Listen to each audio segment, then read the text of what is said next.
worry about the boys. Which is not saying because you don't worry about girls too, of course not. But the point is this, that there's much greater awareness on the community of sexual abuse of girls.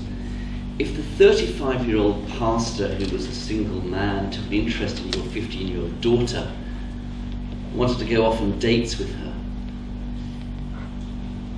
you might be a bit concerned, eh? Much as you might like the pastor and all that sort of stuff. But if a 35-year-old pastor wanted to take your 15-year-old son out, your 15-year-old son was a bit of a troubled youth and you were keen for him to have a mentor, you might think nothing of it. Probably wouldn't think anything of it. In fact, you'd be delighted that somebody was showing an interest in your teenage son.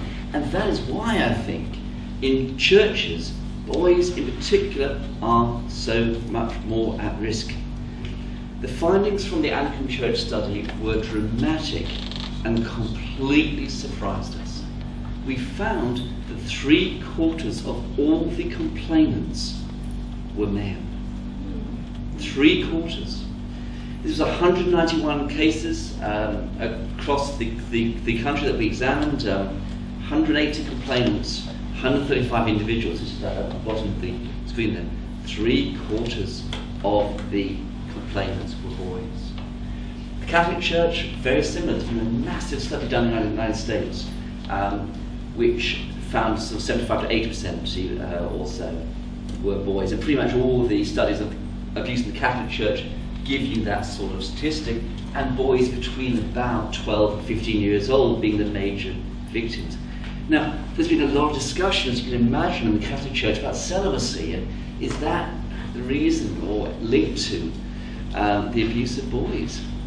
And I certainly thought that until this study, because what we find in a church which doesn't have celibacy as required, exactly the same patterns. And that suggests to me very strongly that this is about opportunity, not about motivation. Okay? Go back to Finkelhor's 4 preconditions.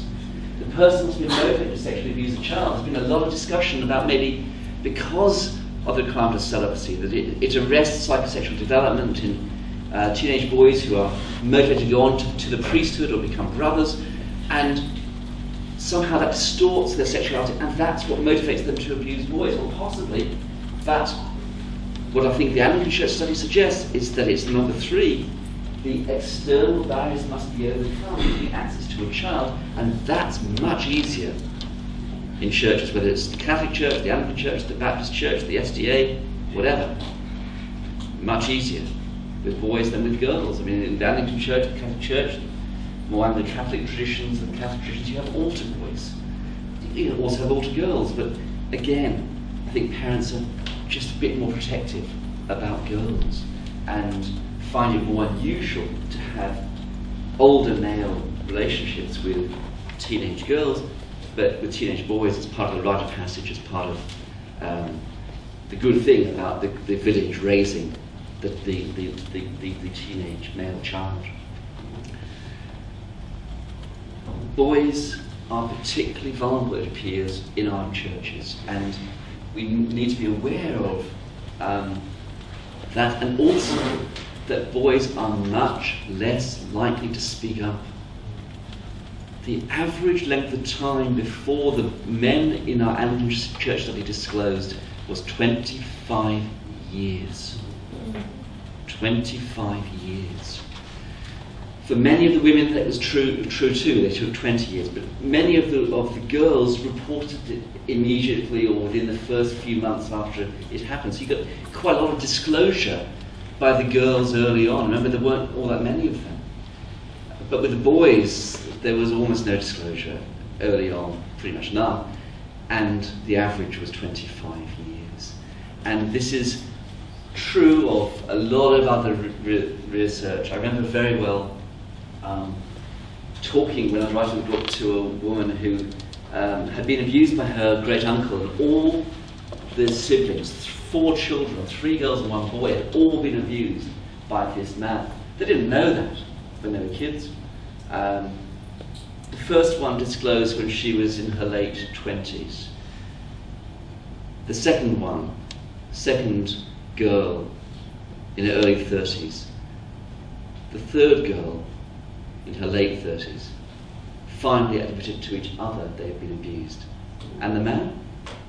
62. And he said, and never talk to me about it again. For 30 years after his sisters had disclosed the secret, this man could not bring himself even to talk about it. And so boys are not only at risk because we accept one-on-one relationships much more easily, they're also more at risk because they won't tell us. The third reason they're more at risk, and I know this is scary, but when you do get male target pedophiles, that is, pedophiles who target boys, and typically they target boys of a certain age, like 9 to 12 or 11 to 14, they typically have a particular age range they're attracted to. When they do target boys, the numbers of victims are absolutely massive.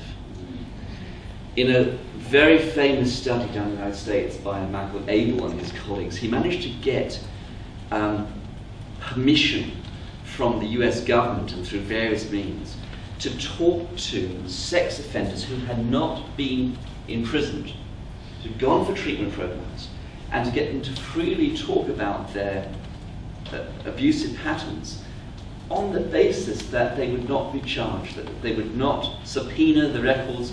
The records were actually kept in another country just to ensure. It's a very famous study done in 1987.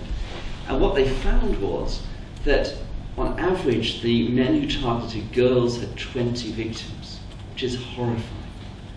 But the men who targeted boys, the average was 150. 150. And you see this, don't you, when you read news reports about boys' schools and all sorts of things.